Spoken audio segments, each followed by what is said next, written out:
There are certain moments in pop culture that feel like turning points, instances where everything changes because the artist on stage not only accepts an award but also redefines what it means to be at the forefront of a movement. June 9, 2025, was one of those nights. At the Peacock Theater in Los Angeles, the BET Awards were more than just a celebration, they sparked a revolution. At the heart of that energy was Kendrick Lamar, a man whose words challenge systems and whose visuals reshape genres. The evening was his, not just for the awards he received, but for what those awards symbolized. Welcome to celebrity rap life, where the red carpets never roll up and the spotlight never fades. The rewards are legendary. Because in celebrity rap life, every downfall can become a comeback, and every headline tells a deeper story. Hit that like button, subscribe, and turn on notifications so you don't miss a second of what's coming next. The night began with a buzz, not only from fans eager to see the stars but also from an anticipation that something extraordinary was about to unfold. Celebrating its 25th anniversary, the BET Awards featured a lineup that showcased decades of Black music, culture, and influence. From the moment Kevin Hart took the stage, it was evident that the night would blend respect with raw energy. However, no one, not even Kendrick Lamar's most devoted fans, could have predicted the profound impact he would have. Kendrick entered the night as a frontrunner and left as a legendary figure in the BET legacy. His win for Best Male Hip-Hop Artist was expected, but his acceptance speech shattered that expectation like a bolt of lightning. He spoke not from arrogance but from a place of reverence for legacy. BET has always ensured they represent the culture accurately, he stated, and always placed me in the heart of what we embody. That phrase, the heart of what we embody, lingered in the air, resonating not as a mere slogan but as a mission. His victory for Best Album of the Year was arguably the most impactful moment of the night. The album wasn't just any collection of songs, it was a powerful statement, capturing the post-pandemic Black American experience through Kendrick's incisive perspective. With precision, he dissected layers of generational trauma, systemic challenges, and cultural renewal. Winning the award was not just a personal achievement, it was a validation of culture. The album didn't follow trends, it redirected the narrative. The audience erupted in applause, yet amidst the cheers, there was a moment of reflective silence. Everyone in that theater understood they had just witnessed a significant milestone. Kendrick wasn't finished yet. His controversial track, Not Like Us, which started as a diss aimed at Drake, transformed into a broader cultural anthem celebrating resilience and addressing accountability, while also exposing long-hidden issues within hip-hop. The visuals, co-directed with his longtime collaborator Doechii, showcased cinematic excellence. The storytelling, imagery, and symbolism came together to create a piece that could easily belong in a museum as much as it could attract millions of views on YouTube. It was only fitting that Kendrick and Doechii also won the Video Director of the Year award. Their collaboration has been one of the most groundbreaking in contemporary hip-hop, blending elements of Afrofuturism, street realism, and spiritual surrealism.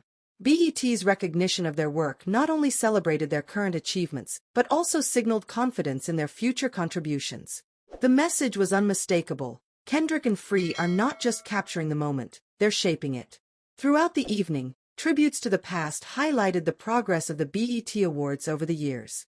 Host Kevin Hart set the tone by acknowledging the ceremony's 25-year legacy, seamlessly balancing humor with respect and emphasizing the importance of the night.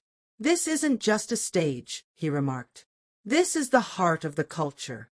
The show honored its origins through music, beginning with a medley from R&B legend Ashanti.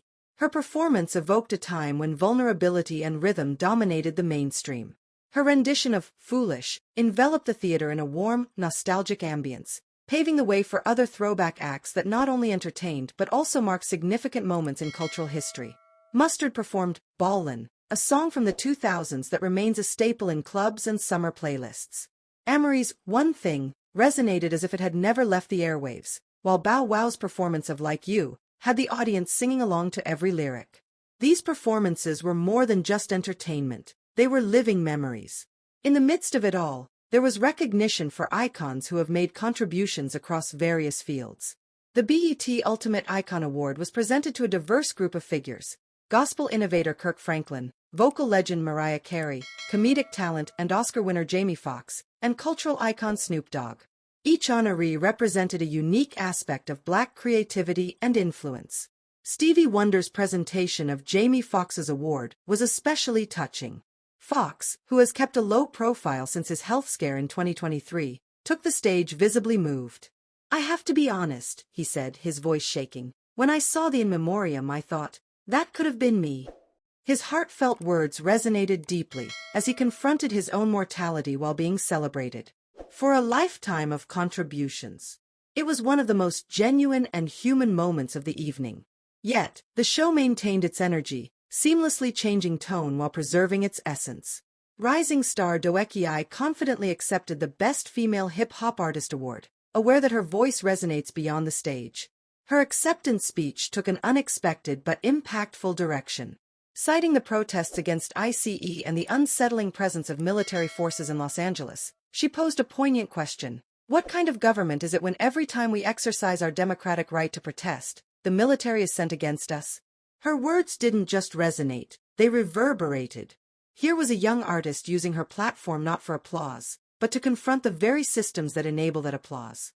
It served as a reminder that the BET Awards, despite their glamour, remain deeply connected to the realities of Black America. All of this revolved around Kendrick. Even when he wasn't on stage, the night was his. His presence was not a shadow but a guiding light. What sets Kendrick Lamar apart is not just his technical skill or mastery of language, but his unwavering ability to reflect culture, whether that culture is ready to face it or not. The "not like us" moment was particularly significant. What began as a diss track questioning Drake's credibility and cultural relevance transformed into an anthem of self-definition for South Central and, by extension, for Black communities nationwide. The track's powerful beat, filled with sharp critiques and subtle messages, evolved into a rallying cry for independence, authenticity, and reclamation. BET's recognition of it as Video of the Year was not merely an acknowledgement of artistic excellence. It was a declaration that the network supports truth, even when it is controversial. Dave Free's influence on the video was equally crucial. The way the scenes unfolded, sometimes chaotic, sometimes pristine, reflected the volatility of the track's themes. Together, he and Kendrick crafted more than just a music video. They created a visual exploration of identity, loyalty, and the ramifications of empire building in the rap industry. As the show neared its end, the significance of the evening became undeniable. Kendrick's performance concluded the event, and it was more than just a performance. It was a theatrical experience. Opening with 30 for 30, set against a minimalist stage bathed in red light, he transitioned into Not Like Us, with such intensity that it felt as if the ceiling might collapse. A rotating group of dancers moved with military precision, as if choreographed by chaos itself. It was part concert, part sermon, part act of rebellion. Between verses, Kendrick broke the fourth wall and addressed the crowd directly. "We not here to play safe," he said. "We here to say something." And he did. Over and over again. Each track stacked upon the next, and with each performance, the room got louder, yet more reflective. Even the celebrities in the front row, seasoned artists and actors used to the spectacle of award season, seemed locked in, emotionally and mentally. It's not every year that an artist wins multiple top awards at the BET ceremony and manages to deepen the cultural conversation in the same breath. But Kendrick Lamar isn't every artist. The way he folded victory into vision, the way he stitched honor into accountability, turned the awards into something greater than golden trophies. He reminded everyone that this isn't just entertainment, it's a record of who we are, who we've been, and who we might dare to become. As the credits rolled and the lights dimmed, the audience exited the Peacock Theater buzzing, not just from what they'd seen, but from what they'd felt. They had witnessed something rare, a convergence of power, politics, and performance that refused to flinch. And at the center of that convergence stood a man not asking for flowers, but planting new ones. Kendrick Lamar didn't just win the night. He reshaped it. This story is far from over, and the truth is still unfolding. I want to hear what you think. Drop your take in the comments. And if you don't want to miss the next twist, hit that like button, subscribe, and turn on notifications so you don't miss a second of what's coming next.